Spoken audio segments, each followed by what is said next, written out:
welcome to Let's Talk Diz, a show that gives you everything you need to know to help make your Disney vacation as magical as can be in just about 20 minutes. I'm your host, Jeff Coviello. With me each week is Disney Master Sandy from Easy Diz by Instant Impressions Travel Services. Sandy, how are you this week? I am feeling revved up. Revved up. That's because the long awaited delay of Test Track is coming to a close. We are in previews right now, but you got a chance to experience it before it officially opens, and that's why you are revved up and ready to roll. I did. I took that car out for a spin. So talk to us about it. It's a preview, right? So it's not open yet.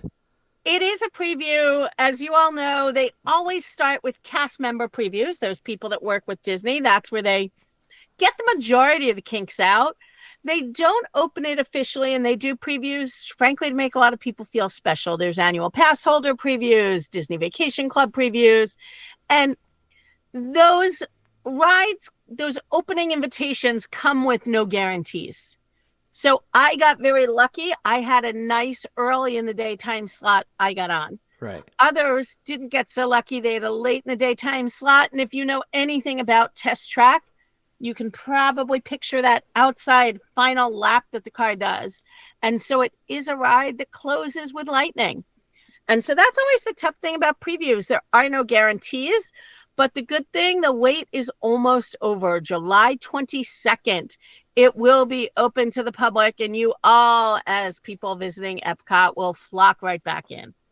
So what I want to do, I guess, to start off, though, is that this is a ride, an attraction that is kind of unique in the sense that it's had a couple of iterations. It's had a couple of different sponsors. So let's kind of go through the history of this particular attraction, because I think it is unique in that respect, that it has changed a couple times. It has, and it actually even changed from what it was when Epcot opened. Right. It was the World of Motion, which closed down, and everybody anxiously awaited a long 3 years for the official new ride of Test Track, we'll call it 1.0, which opened in March 1999, sponsored by General Motors. Okay. And the big tag when they were opening is that it was the fastest ride that Disney has ever had, topping speed at 64.9 miles per hour. I have to assume that there's something in that 0.1 that is an insurance liability that we don't make it 65 miles an hour. Yeah, it's got to be equivalent to the height of the building. You have to do something specific if you get to that 65 miles an hour. 64.9 miles is the highest speed in that open air track. And many of you, if you're like Jeff and I and you've driven on Jersey highways, 65 doesn't sound so fast. But as somebody, again, just getting off this ride, every time I hear that statistic and I ride the ride, I feel like they've got to be lying to me, because I think that combination of the open air and the tilt of the car, I feel like I'm going faster than any car I've ever ridden in. Well, and it's the track too, right? Like the curvature and the taking of the turns, that type of stuff. You and I are not always taking turns at 65 miles an hour, as crazy as we are. That is very true. But let's talk about speed for a minute, because can you put it in some perspective? Because like I said to you, I do think that, driving a car perspective versus attraction perspective is very different. Right. So within Epcot, it is the fastest at that 64.9.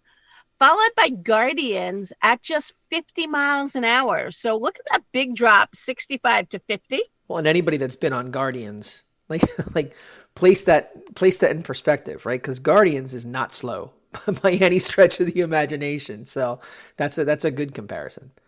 And then if we want also another good comparison is an outdoor track. So head over to Magic Kingdom, Tron Light Cycle Run, 59 miles per hour. I don't know.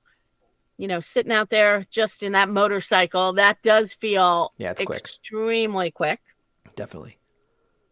57 miles an hour for Rock and Roller Coaster. Okay. We wouldn't want to leave our West Coast friends out. Fastest ride out in Disneyland is the Incredicoaster at just 55 miles an hour. And kind of rounding it out in our last park over at Hollywood Studios at Animal Kingdom, Expedition Everest at 50 miles per hour. So that definitely puts it in perspective there. That's a significant difference, 15 miles an hour between Guardians and Everest and Test Track. And That's think a of that, significant Guardians difference. and Everest are the same. Yeah. Think And just about the two different, difference in yeah. feel of, the dark and an indoor attraction. It's why with attractions, I think speed can sometimes be, such a hidden number because it creates different atmospheres and the speeds can feel a little unrealistic. Right. And the outdoors too. The outdoors definitely makes a difference. Indoors, outdoors, Yeah. backwards, all Yeah. of those things really tie into that feeling. But we're back with the fastest ride going, and that is Test Track 3.0. Okay. So where did we go after this, replacement, this 1999 replacement, right? Because we didn't just jump right from there to where we are right now, right? That's 3.0 right now, but we had a 2.0 in between there. I'm going to sound old now and talk about how quickly time goes because it closed down April 15th, 2012 Oh my gosh. and reopened December 6th. And while I couldn't come up with that date off the top of my head, I could also give many of you who've been Disney people for a long time a very easy way to think of when this reopened. Because I was lucky enough to do a preview of Test Track, what I'm calling 2.0. Right. The same weekend, I was invited for a special event at Disney where we watched the opening of the official ribbon cutting of New Fantasyland in Magic Kingdom. Yeah. That's when we saw Beast Tavern open and the Little Mermaid and the new location for Dumbo open on that same weekend as Test Track 2.0. Yeah. So almost 13 years ago. And that change became that it was sponsored by Chevy. So long, GM. Hello, Chevy. Right. And the big change I think we saw there, again, when you have something like Test Track, where, yes, we can make changes slightly to the track and the motion of the car and when it stops and when we rattle it. That big outdoor loop isn't changing. That main track isn't changing.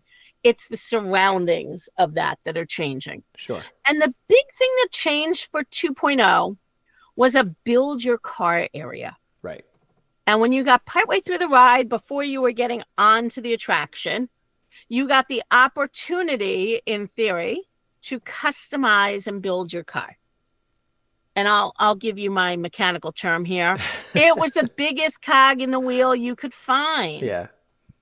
Yep. People stayed and played, got annoyed if others went around them. Whatever you built, besides a little picture that they put up, it wasn't like the car that came was your car. I watched several little kids be disappointed. I built a red one. Yeah. Yeah, that's not how this works. So that was a big change in 2.0. And now it's a big change that we're seeing in 3.0.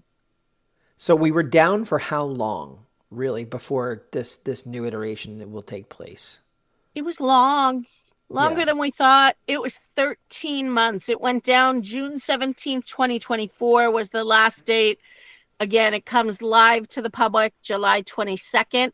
If you happen to be listening to this the day or two that this drops and you're in Epcot, I encourage you midday to wander over. You might get a little bit of extra magic if there's no rain and if it's running on time and they've gotten everybody through. They will sometimes open it for very small periods of the day, but you won't find that information on an app or anywhere else. You have to physically go over there and see. Got it. Okay. So let's talk about changes then, right? It's opening up again, and what do we see that's different? Well, the big change we're going to see is GM is now the sponsor again. All right. We're going back to the well. Love it. And let's be honest, there is that relationship between Chevy and GM. That ownership is really both brands in one. So you do wonder who does different things in marketing and what brings it about. But what it did is it gave them that ability to kind of refresh the ride. And one of the things that I think is big about this ride in particular, and I'll let them in on a little bit of our backstage here. You and I talked just before the show that Epcot was really big on sponsorships when they opened. Sure. Lots of sponsors. And what does the sponsorship mean? And in some ways, it means a lot to the employees of that company. Special areas, special access. And I know there is a lounge for the employees. You know, somebody who's a car salesman in Iowa can get kind of a little perk when they visit Epcot by being an employee. So they make that change. And what they also do then is change up the real cars that we're viewing. And here they change that area when we first walk in. And it also is about what Epcot was supposed to be about, the prototypical community of tomorrow. And so when we walk in, and we're, of course, doing like this queue that just goes round and round forever. Right. We are looking at what they envision cars of the future will be. They've named some of these cars. They've given them those sleek new bodies. One of the cars they had, I was very curious about because it looks very much like a car that I saw in Amsterdam. Huh. It's in Amsterdam, if you have mobility issues, instead of getting like the equivalent of a handicap placard for your car, Right. you can buy this incredibly super small car that seats one and can drive on the sidewalks and all kinds of things. It's kind of wild. Interesting. Okay. And that's what this car reminded me of. So some neat things to see in the showroom. They did get rid of that design your own car, partly because of the clog of people, Right. and partly because they wanted us to focus on something new. And part of that area focuses on environment. Okay. What does it mean to be environmentally responsible? In general, you know, not throwing your garbage out your car window, and it talked about trash and trash collection and that impact, but you know, how does a gasoline car or a diesel car versus an electric car impact our environment, and where do we see it going? Well, and the sustainability aspect fits in with Epcot pretty nicely. I mean, that's nothing new. It does. And again, I always think it's interesting when you're in Epcot and it's all supposed to be about the future and they don't do refurbishments. And you're seeing these things that are supposed to be the ideas of tomorrow Right. that you all have in your home, and your 6-year-old even has one because the price has gone down so much in technology. Sure.